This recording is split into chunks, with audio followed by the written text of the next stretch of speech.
Olá pessoal, tudo bom? Hoje nós vamos estudar o filo dos anelídeos, tá bom? Vamos lá.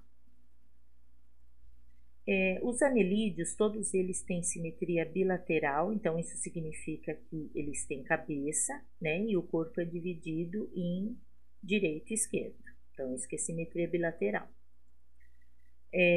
Eles têm o corpo segmentado, todo dividido em anéis. Então, daqui vem o nome anelídeos, tá? Corpo dividido em anéis.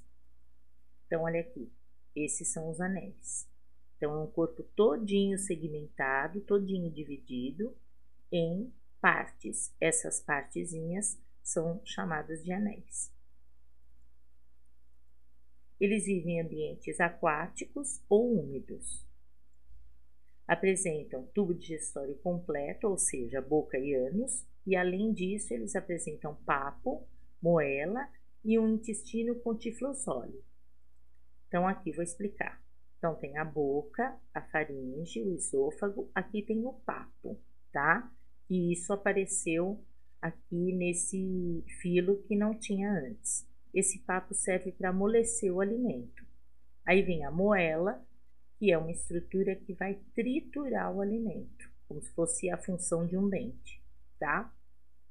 Aí vem o intestino, termina no ânus, né? Porque é sistema digestório completo. Aí, esse intestino, ele tem esse tiflosólie, que são dobras, tá vendo? Aqui faz um corte, né? Para ver como é que é aqui por dentro. Então, aqui tá o intestino, esse intestino tem dobras. E essas dobras ajudam a aumentar a absorção do alimento, tá? Então, para isso que serve essas dobras, né? A função é essa, tá bom? A digestão é extracelular, porque eles têm um tubo digestório, então não vai acontecer, como em alguns outros animais que vocês já estudaram, uma digestão dentro da célula.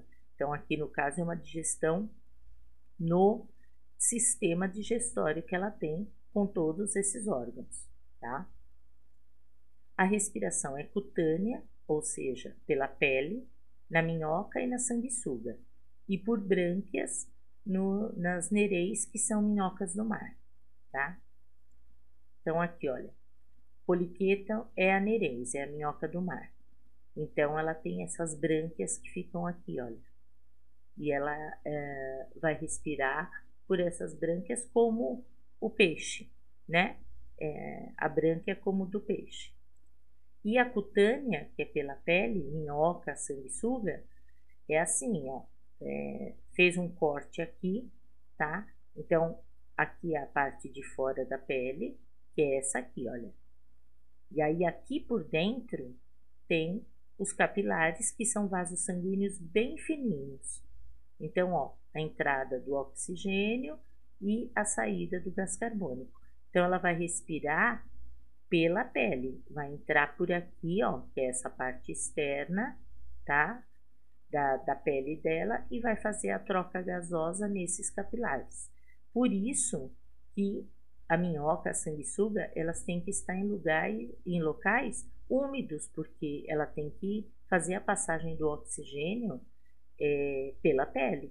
Então, ela não vai sobreviver em local seco. Por exemplo, uma minhoca numa terra dura, seca, ela não sobrevive, porque ela não consegue respirar, tá? Então, isso que é a respiração cutânea, que significa respiração pela pele, tá? A circulação é do tipo fechado, ou seja, o sangue não sai dos vasos sanguíneos. Elas têm de 2 a 15 pares de corações e o sangue tem hemoglobina, ou seja, um sangue vermelho como o nosso. Então, olha aqui.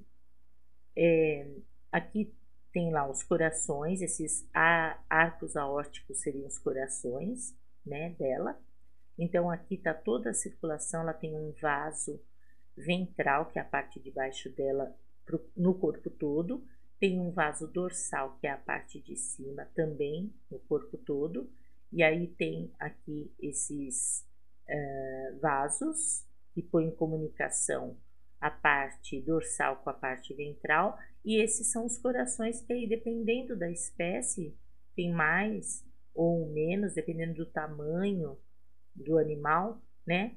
Então, esses são os corações que vão fazer o bombeamento para acontecer essa circulação aqui do sangue. Tá vendo? Ó, que tem aqui, aí passa pelo coração, o coração devolve para cá. Então, a função realmente são vasos, vamos dizer assim, maiores, que são chamados de corações, né? E eles é que fazem o bombeamento para o corpo todo, que é a função no caso do coração. Aí aqui nesse esquema está mostrando o que é um sistema circulatório fechado. Então você tem lá um coração, aí o sangue sai por artéria, passa por capilares, por corpo todo, e ele volta por veias no coração, certo? Então isso é uma circulação fechada, porque esse sangue está circulando sempre dentro de vasos sanguíneos, certo? Aqui não é uma circulação muito complexa, porque nós estamos falando de um invertebrado, né? Depois vocês vão ter oportunidade de observar essa circulação de uma forma mais complexa quando nós estivermos falando dos vertebrados, tá bom? O sistema nervoso é do tipo ganglionar. Ele é formado por gânglios, e esses gânglios são conectados por um cordão nervoso. Então, assim, olha, ele tem aqui gânglios cerebrais, então é um acúmulo de nervos, de células nervosas, então é como se fosse um cérebro para ela. Então, é um gânglio de onde partem os cordões, aqui ó, são cordões nervosos, e vários gânglios que vão passando por toda a parte ventral, que é a parte de baixo dela, tá vendo? E vai transmitindo esses estímulos para o corpo todo. Então, isso que é um sistema nervoso ganglionar. Ele tem esses gânglios espalhados e vão transmitindo a informação para todo o corpo através desses cordões nervosos que ela tem, tá? A excreção é por metanefrídeos ou nefrídeos, que tem um par em cada anel. Então, esses metanefrídeos ou nefrídeos são como se fosse para nós os nossos rins. Então, olha, tem um par deles em cada anel. Tá vendo que aqui é um anel, aqui é outro anel e aí vai. Então, tem um par em cada anel que produz a urina dela. Aí aqui é o nefridióporo, que é uma abertura por onde vai sair essa urina. E aqui é o nefróstoma, que é uma parte que se comunica com o outro anel. Então, eles têm ligações de um anel com o outro. E a saída dessa urina, que ela foi produzida aqui, é feita pelo nefridióporo, certo? Então, essa é a excreção dos anelídeos. Apresentam reprodução sexuada, com fecundação externa e cruzada, cruzada no caso dos hermafroditas, né, minhocas e sanguessugas, e só externa, então não é cruzada, a nereis, que é a minhoca do mar. Por quê? Porque eles têm sexos separados. Então, é só uma fecundação externa feita na água, mas não é cruzada. Quando a gente diz cruzada, é que os dois animais ocorre a fecundação nos dois animais, igual vocês já puderam observar nas planárias, lá nos plateumintos, certo? Então, cruzada é só na minhoca e na sanguessuga. No caso da nereis, não. Ela vai fazer a fecundação externa, mas existe o macho e a fêmea, né, nessas minhocas, tá? O desenvolvimento pode ser direto nas minhocas e nas sanguessugas e indireto nas nereis, que é a minhoca do mar. Então, direto porque não tem larvas, né? e indireto com a presença de larvas. Então, agora eu vou falar para vocês da classificação dos anelídeos de forma geral. São 3, tá? Então, as classificações, elas foram feitas através do número de cerdas. Cerdas eles possuem para se locomover, certo? São estruturas que eu vou mostrar aqui para vocês no slide, que eles usam para se locomover. Quetus significa cerdas. Então, aqui no caso, a primeira classificação que nós vamos ver é dos oligoquetos. Oligo significa poucas. Então, os oligoquetos, que no caso são as minhocas, têm poucas cerdas. Daí vem o nome, tá? Então, eles medem de alguns centímetros até 1 a 2 metros de comprimento, se a gente estiver falando do minhocuçu, que é uma minhoca grande, tá? Se alimentam de pequenos animais, de fungos e de bactérias. São hermafroditas, apresentam fecundação externa e cruzada e o desenvolvimento é direto. Então, olha lá, agora eu vou explicar a fecundação da minhoca. Então, olha, aqui tá uma minhoca, percebe que tem uma parte dela que tem um anel mais largo? Olha, esse anel é mais largo do que os outros, tá?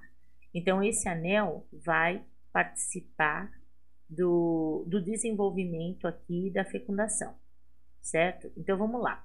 Você tem uma minhoca nessa posição e a outra está na posição contrária a ela. Então, esta minhoca está transferindo espermatozoide para esta daqui.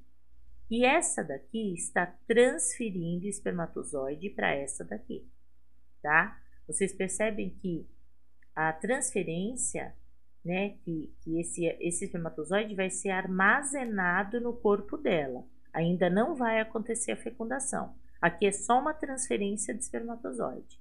Elas estão trocando uma com a outra.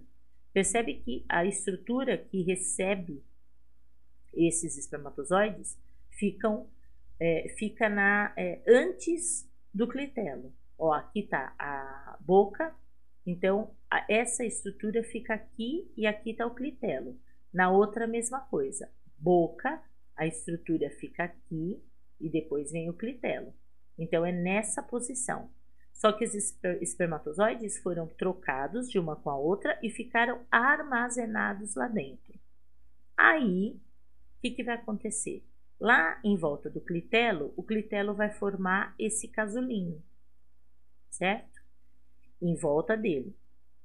Aí, ocorre a liberação dos óvulos, porque ela não é hermafrodita, então ela tanto tem espermatozoide como ela também tem óvulo. Então, ela vai liberar os óvulos aqui, e aí aqui dentro do casulo é que vai acontecer a fecundação, que é a união de óvulo e espermatozoide. Ela vai liberar, na hora que esse casulinho for, ele estava aqui no clitelo, certo? Aí ele não vai saindo daqui, ele vai se locomovendo. Quando ele chegar naquela estrutura que eu falei para vocês aqui, ó, que é antes do clitelo, ó, então ele veio daqui do clitelo, o casulo, com os óvulos. Quando ele chegar naquela estrutura aqui, vai acontecer a liberação dos espermatozoides. E aí aqui dentro do casulo acontece a fecundação. Por isso que eu falei para vocês que a fecundação dela é externa, porque não é dentro do corpo, e sim dentro do casulo. Aí tá bom, aconteceu a fecundação, formaram os ovinhos, e aí ele vai se deslocar até que sai do corpo dela. Então, aqui está o casulinho com os ovinhos. Aí, dos ovinhos vão nascer minhocas, que por isso que fala que é o desenvolvimento direto, e não larvas, já vai nascer minhoca diretamente, tá? Então, essa é a reprodução das minhocas. Possuem clitelo, que eu falei para vocês. Esse clitelo produz aquele muco para a cópula, que é a relação sexual delas, e secreta uma secreção da parede que forma aquele casulinho que vocês viram. Então, aqui, ó, ela sem o casulo para vocês observarem melhor. Então, a boca, o clitelo é essa estrutura que é um anel mais largo que fica próximo à boca, e o ânus. Então, para poder, na hora que você vê a minhoca, você não sabe onde é a boca, onde é o ânus. Então, a boca fica próxima ao clitelo. Tudo bem? Tem capacidade de regeneração, se locomovem por cerdas, apesar delas terem poucas cerdas, que é oligoquetos, né? Mas elas se locomovem por cerdas. Então, olha, tem lá, essas são as cerdas, tá? E aqui tá o clitelo. Então, você observa aqui, ó, cerdas recolhidas, que é como está aqui, então elas ficam assim, e cerdas eriçadas. Então, elas vão para fora e isso daqui vai fazer com que elas consigam se agarrar, vamos dizer assim, na terra, onde elas estiverem, para facilitar a locomoção. Só que elas não têm muitas cerdas, né? São poucas, mas é através das cerdas que elas se locomovem. E tá vendo que elas vão contraindo e distendendo os anéis separadamente. Elas têm essa capacidade, tá? Então, conforme elas vão andando, elas vão contraindo os anéis separadamente e vão se locomovendo com a ajuda das cerdas.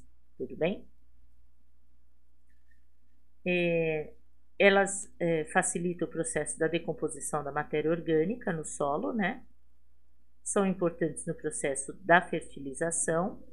E os representantes, então, dos oligoquetos são as minhocas e os minhocuçus, que são minhocas grandes, tá? Agora nós vamos falar dos irudíneos, ou aquetos, que significa sem cerdas, tá? Então, olha, quetos significa cerdas, a é não, então não tem cerdas. Também são chamados de irudíneos por conta da liberação da substância irudina na hora que estão se alimentando de sangue. Aqui são as sanguessugas, tá? Então, elas medem de poucos milímetros a quase meio metro, dependendo da espécie. Alimentam-se de sangue ou de fluidos corporais de vários animais. Vivem em ambiente de água doce. Algumas espécies ingerem animais inteiros, tá? Então, não necessariamente só se alimenta de sangue. Possuem clitelo. Aqui elas são bem parecidas com a minhoca, tá? A reprodução, tudo. São hermafroditas, têm fecundação externa, também dentro do casulo e cruzada, porque são hermafroditas, né? Vai acontecer fecundação com as duas sanguessugas e o desenvolvimento também é direto, então não passa por fase de larva. Possuem ventosas nas extremidades e elas liberam irudina, daqui que eu falei para vocês que vem o nome também da classificação de irudíneos, é por causa disso. Essa substância é anestésica e é anticoagulante, então conforme ela se fixa na pele, por exemplo, através da ventosa, ela libera a irudina. E a irudina, sendo anestésica, a pessoa não sente nada, tá? Não dói. E é anticoagulante, ou seja, o sangue não para de sair. Ela vai se enchendo de sangue até que ela mesma desgruda a ventosa e solta, entendeu? Mas o sangue não para de sair, não por causa da irudina, então ela vai se alimentando até ela conseguir. Não apresentam cerdas, então a locomoção dela é por meio de palmos, que eu vou explicar para vocês. Então, olha aqui está a ventosa, tem nas duas extremidades. Então, ó, aqui tem a ventosa, que é como uma borrachinha, né? Aqui tem uma ventosa anterior, aqui tem uma ventosa posterior. Então, as duas extremidades têm ventosa, certo? Então, observa aqui, olha, aonde ela está, para vocês poderem entender. Então, vamos lá, ela fixou a ventosa posterior, essa ventosa. Aí, ela se estica e gruda essa ventosa anterior, tá? Aí, o que ela faz? ela puxa, ela tá fixada, ela puxa essa ventosa posterior para cá. Então, ó, ela já andou esse pedaço, entendeu? Então, isso que se chama medipalmos. É como se você colocasse aí, se vocês colocassem o dedo de vocês aí, o indicador e o polegar fixo na mesa e você movesse o polegar. Depois levanta o indicador e anda mais um pedaço. Estica a mão. E aí anda com o polegar. Então ela vai se locomovendo desse jeito. Ó, aqui tá assim. Aí ela vai deixar essa parte fixa, vai levantar esta de novo, que é isso aqui. E aí ela estica aqui para frente mais um tanto. Aí ela puxa essa para frente. Então ela vai se locomovendo dessa forma. Por quê? Porque ela não tem cerdas, tá? Então a locomoção dela é essa, e esse tipo de locomoção é chamado medipalmos, tá? São as sanguessugas os representantes, então, dessa classificação. Então, olha lá, aqui ela fixada numa pele, né? No caso, pela ventosa, e liberando a iridina, que é anestésica e anticoagulante. Aí, a última classificação são os poliquetos. Então, quetos, cerdas, poli, muitas cerdas. Aqui é a minhoca do mar. A maioria tem de 5 a 10 centímetros de comprimento, mas tem espécies com 2 milímetros e outras que chegam a 3 metros. São marinhos, predadores com atividade noturna, possuem cabeça com olhos primitivos. Então, olha aqui. Aqui está a cabeça, tem uma mandíbula, tem uma faringe, e aqui ficam os olhos, que são bem simples, mas são considerados olhos realmente, tá? Forma a imagem. E fica nessa posição aqui da cabeça delas. Esses parapódios eu vou explicar no outro slide para vocês. Podem se regenerar, são considerados animais tubícolas. Por quê? Porque eles vivem em tubos, e esses tubos são feitos por uma secreção de calcário do próprio animal ou por algum material arenoso, porque ela está na praia, né? Então, da própria areia, ela pode formar esse tubo. Então, é isso aqui, olha. Esse é o tubo, tá? Que pode ser de calcário ou de areia, e o animal fica dentro desse tubo. Então, é isso que é chamado um animal tubícola, tudo bem? A maioria tem sexos separados, ó, aqui já mudou.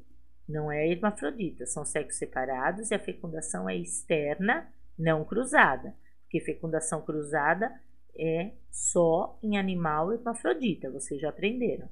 Então, elas têm fecundação externa porque vai liberar óvulo e espermatozoide na água, só isso.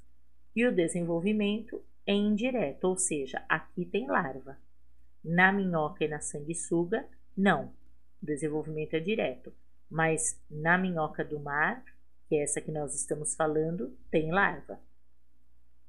Locomovem-se por parapódios e possuem muitas cerdas. Então, aqui que eu falei que eu vou explicar. Elas têm muitas cerdas, e essas cerdas foram desenvolvidas em parapódios. Então, que são essas estruturas aqui que vão fazer com que elas se locomovam com facilidade, certo? Então, é para isso que serve os parapódios. São essas estruturas que, na verdade, são cerdas modificadas, tá? São as nereis, que são as minhocas do mar, tá? Nereis é o gênero mais conhecido, mas existem outros, tudo bem? Então, são 3 classificações, né? Oligoquetos, que são as minhocas e minhocussus, aquetos ou iridíneos, que são as sanguessugas, e os poliquetos, que são as nereis, que é a minhoca do mar, tudo bem? Então, olha aqui. Essa é o poliqueto que tem vários parapódios aqui que são as cerdas. Tudo bem? Agora eu vou falar para vocês da importância medicinal dos anelídeos, né? Os orientais, eles utilizam a minhoca como forma de chá contra asma, bronquite e hipertensão.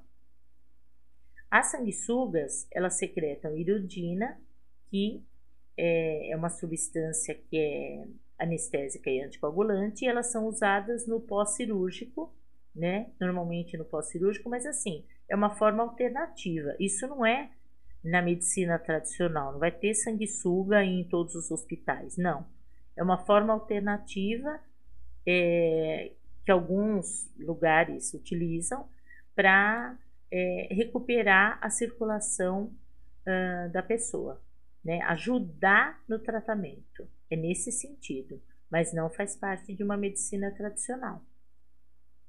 Então, elas vão fazer a sucção pelas ventosas, e aí esse sangue que está coagulado vai recuperar a circulação, e aí facilita a cicatrização e a recuperação da circulação ali da pessoa, né? É nesse sentido. Essa iridina também é utilizada na indústria farmacêutica porque ela é um anticoagulante. Então, por exemplo, se a pessoa tem alguma trombose na veia, que seria o acúmulo de sangue na veia, então ela acaba utilizando esse medicamento feito à base de iridina, que é um anticoagulante, para poder recuperar a circulação da veia. Então, também acontece isso. Então, assim, é utilizada a sanguessuga como uma medicina alternativa, né? Mas para ela diretamente, utilizando a sanguessuga diretamente na pele ali da pessoa. E também tem a utilização só do que ela produz para fazer medicamento. Então, entra aí na indústria farmacêutica por conta disso, certo?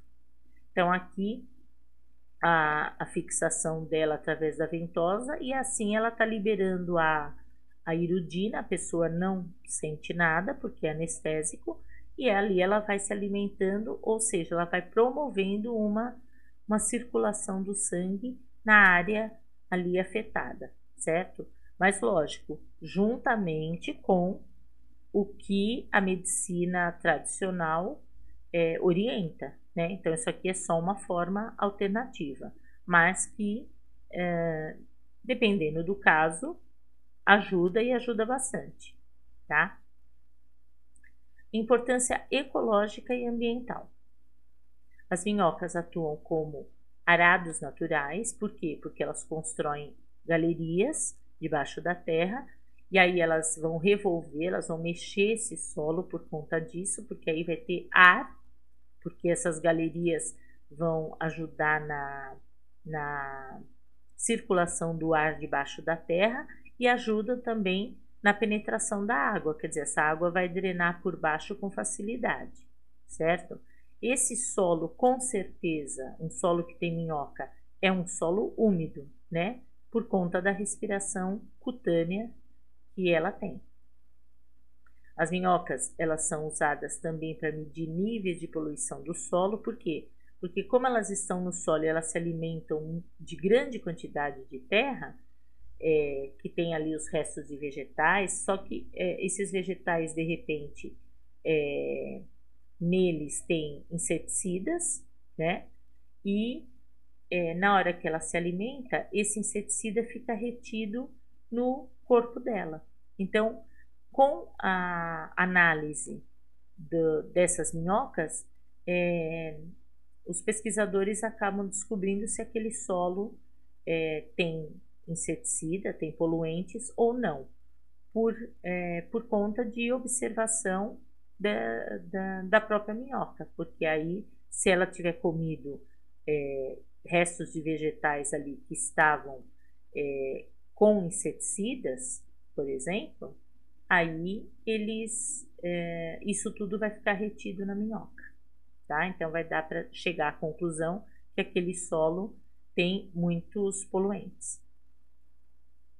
A minhocultura é uma atividade que eles vão utilizar essas minhocas para transformar os resíduos orgânicos, que é qualquer resto de animal vegetal, em humus, que é a terra preta, né? Que ela é rica em resíduos orgânicos que fica em cima do solo e faz com que esse solo seja muito fértil para o plantio, tá? Então a importância é que ela ajuda nessa produção do humus. Então aqui tem a minhocultura, né? Que aí eles vão criar essas minhocas, e uma terra que você observa que tem muitas minhocas é uma terra fértil, né? Aqui, olha, uma terra escura, né? Que ela forma bastante humus. É uma terra fértil, por quê? Porque ela tem que ser úmida, caso contrário, a minhoca não ia sobreviver por conta da respiração cutânea.